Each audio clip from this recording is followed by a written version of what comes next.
Mas, como eu disse, essa população que está nas ruas, a que mais sofre, tá, com esse frio. E aí, existem projetos da prefeitura, existem casas de abrigo que vão ajudando num momento como esse. Ontem à noite, a nossa Ana Contato, que estava de plantão, percorreu alguns pontos de Londrina. Especialmente pontos onde ficam esses moradores de rua, casas que recebem essas pessoas para passar uma noite quentinha, para receber alimentação. É óbvio que não é igual uma casa, não é, gente. E também não me cabe aqui, eu não vou discutir aqui porque é que eles estão na rua, tá? Não vou discutir aqui porque, é a bebida, são as drogas, é a desavença familiar. Vamos falar do ser humano?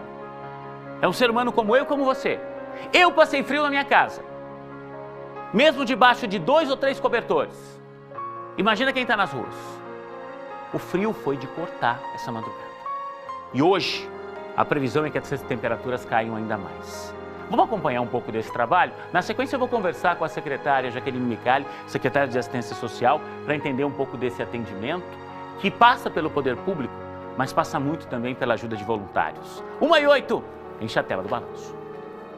O inverno chegou com força na nossa região. Os termômetros despencaram e o frio tem castigado, principalmente à noite. Se para quem pode se abrigar da chuva e do vento já está difícil, para os moradores de rua é muito mais complicado. É muito complicado, é muito difícil. Você não ter um teto para se proteger na noite fria, o sereno é pesado. Com chuva, então...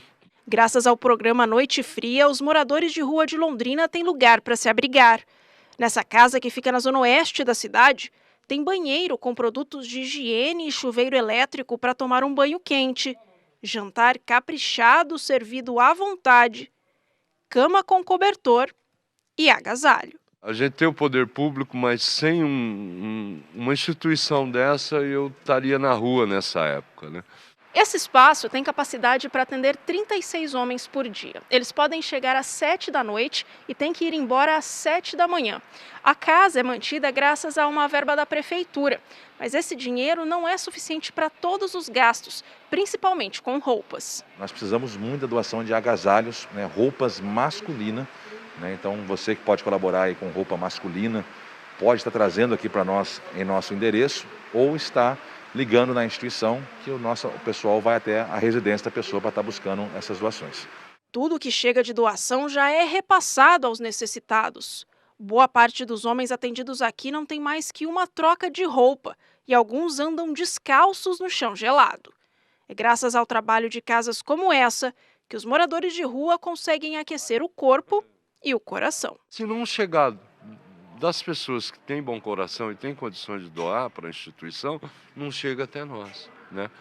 Pode até chegar se alguém for lá bater na porta da pessoa, mas a gente não vai incomodar as pessoas na casa delas, né?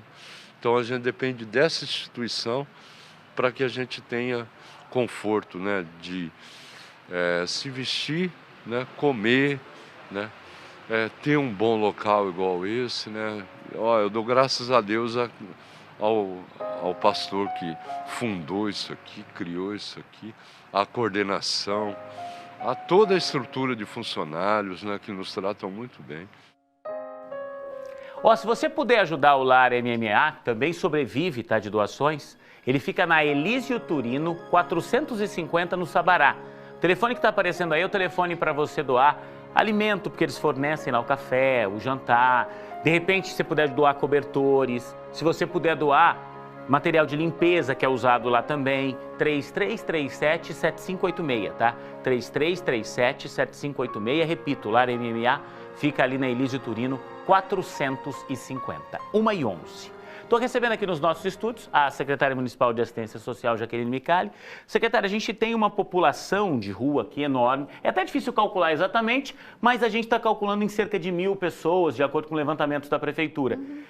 O poder público faz a parte dele, mas se a gente não tiver iniciativas como essa do Lar MMA, de tantas outras entidades, é difícil cuidar de tanta gente, ainda mais num momento como esse em que, se pra gente estava frio em casa, acredito que a secretária tenha passado frio essa noite, como eu passei, todo mundo passou, mas para quem está na rua é muito pior, né? Boa tarde. Boa tarde, muito obrigado pela participação.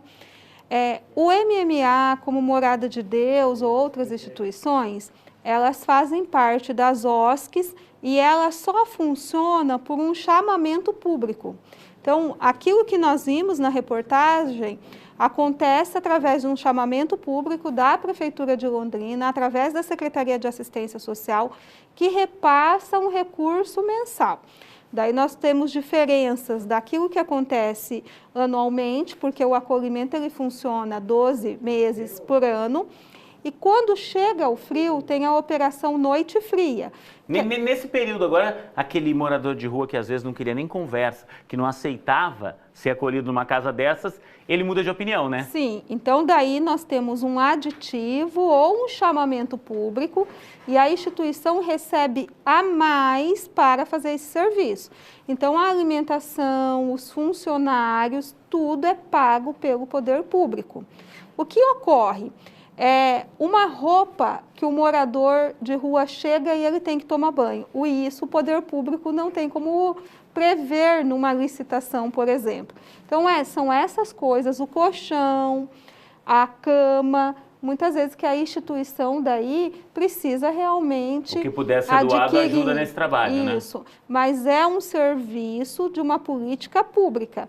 Então, tem que ter educadores, assistente social, psicólogo, pago com recurso público. Não é só um lugar para as pessoas chegarem e dormir, Não. né? A ideia é que ali, de repente, numa conversa com o educador, com alguém, ele entenda que ele pode recuperar a dignidade dele e voltar ao mercado de trabalho e voltar à vida normal, né? Então, focado na Operação Noite Fria, nós chamamos de pernoite, que é uma modalidade de acolhimento. A pessoa chega às 7 e sai às 7 do outro dia. Por que tem assistente social? Porque é um meio que aquele que nunca aceita, que ele possa receber uma triagem e passar para o acolhimento permanente. Então, a pernoite não é o fim em si próprio. O banho, a alimentação é para oferecer proteção social, mas também oferecer cidadania. Num momento como esse, secretária, de que a gente tem aí a pandemia, a Covid, obviamente, muita gente que ajudava deixou de ajudar, porque tem medo de chegar próximo das pessoas, às vezes de ajudar nas ruas, essas pessoas ficaram ainda mais vulneráveis, né? Então, esse acolhimento por parte do poder público dessas entidades, ele passou a ser ainda mais importante, né? Então, nós vivemos numa dicotomia, vamos assim dizer, porque a mesma sociedade que quer acolher ou ir na concha acústica e oferecer uma alimentação, é a sociedade que questiona e muitas vezes critica esse morador em situação de rua. Essas pessoas, elas necessitam de políticas públicas, de habitação, de trabalho, de assistência social e de educação. E nós sempre estamos falando com a sociedade civil para que procure realmente instituições como essas, para que nós possamos oferecer a oportunidade da proteção social. Então, não é somente na época do frio que essas pessoas necessitam de um olhar diferenciado da sociedade civil. Tem gente que está na rua há anos, né? Exatamente. Então, no frio fica latente, as pessoas se comovem por conta do frio, mas tem outros 8, 9 meses que essas pessoas continuam na rua. E elas ficam invisíveis para os olhos da sociedade. Exatamente. É aquele tipo de gente que passa. E vamos ser sinceros, acontece. A pessoa fecha o vidro, faz de conta que não vê uma realidade que está aí e que agora no frio talvez apareça mais, né? Porque eles próprios buscam se agrupar, ficar juntinhos para se aquecer, né? Sim, então eu acho que não é que fica invisível. Na verdade, daí é o horário que a sociedade questiona, que a sociedade não quer ver, que a sociedade pede que se retire dos espaços públicos, né? Então nós temos que ter um aumento de consciência, porque o perfil da população em situação de rua mudou.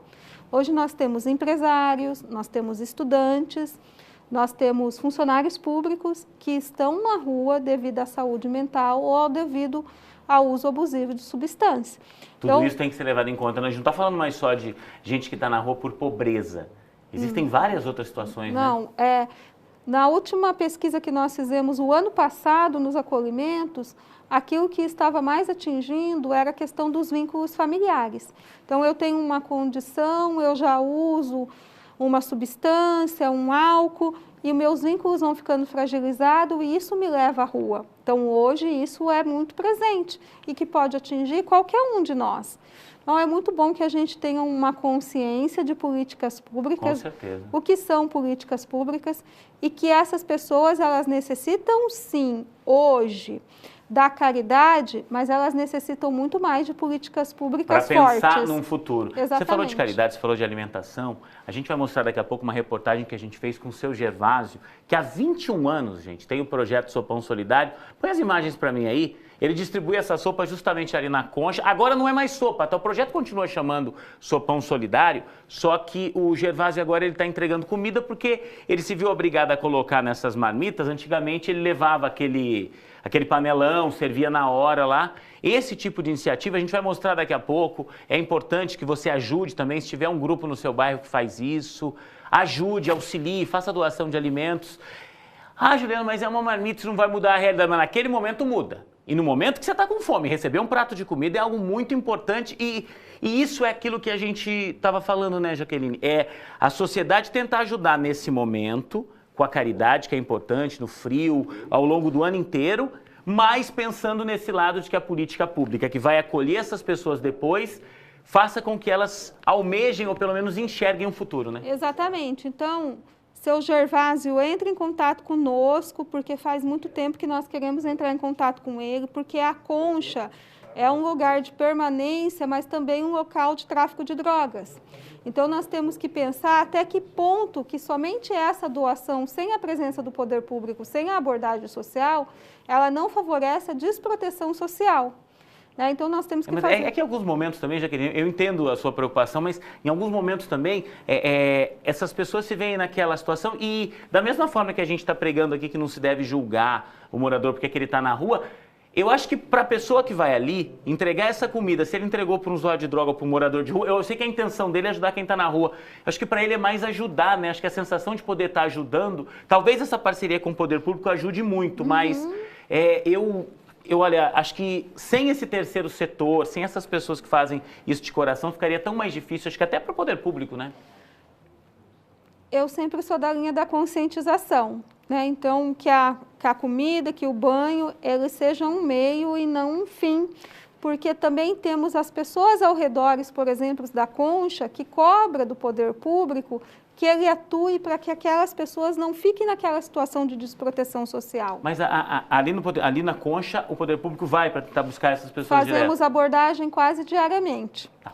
Eu entendo a sua preocupação com a legalidade de tudo isso, mas eu continuo achando nesse sentido que é importante que essas pessoas ajudem. Eu vou mostrar daqui a pouco a reportagem sobre o projeto do seu Gervásio, vou pedir a sua doação de alimentos, de tudo, porque eu acho que assim, que bom seria se a gente conseguisse convencer todo mundo que está nas ruas a ir para um desses abrigos que tem um convênio com o poder público para pensar no futuro, não só na comida daquele dia. Mas enquanto isso não acontece, é difícil virar as costas para uma realidade que está tão presente nas ruas, né?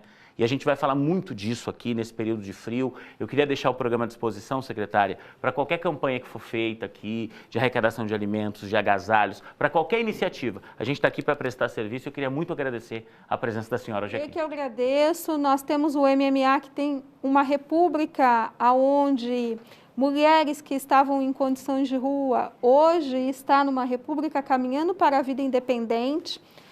Isso é um serviço novo, inédito, quase no Brasil, porque o intuito é que a pessoa saia dessa condição, que ela vá para um trabalho, que ela vá para uma vida independente e que a gente possa garantir a proteção social e a cidadania. E é um serviço que a gente, com toda certeza, faz questão de aplaudir. Essa república é um exemplo maravilhoso, que eu sei que já está servindo de inspiração para outros municípios brasileiros, e a gente tem sim que exaltar o que o poder público está fazendo e que se torna referência, tá? Obrigado, secretário, mais uma vez pela participação.